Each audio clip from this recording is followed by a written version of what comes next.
ایک دیہاتی نے گارے مٹی کی مدد سے اپنا گھر بنایا۔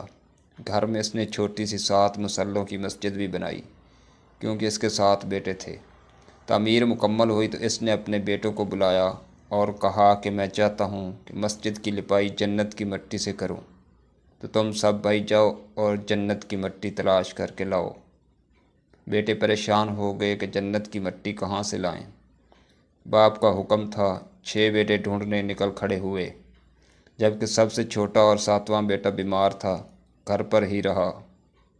بھائی شام کو تھکے ہارے خالی ہاتھ گھر لوٹے تو کیا دیکھتے ہیں کہ چھوٹا بھائی بوری میں مٹی بھر کے بیٹھا ہے۔ باپ نے پوچھا، بیٹے گھر بیٹھے بیٹھے تجھے جنت کی مٹی کہاں سے مل گئی؟ بیٹے نے کہا، سارا دن ماں کے پیچھے پیچھے پھرتا رہا، جہاں جہاں وہ قدم رکھتی تھی وہاں وہاں سے مٹی اٹھا کر جمع کرتا رہا، یہ وہی مٹی ہے۔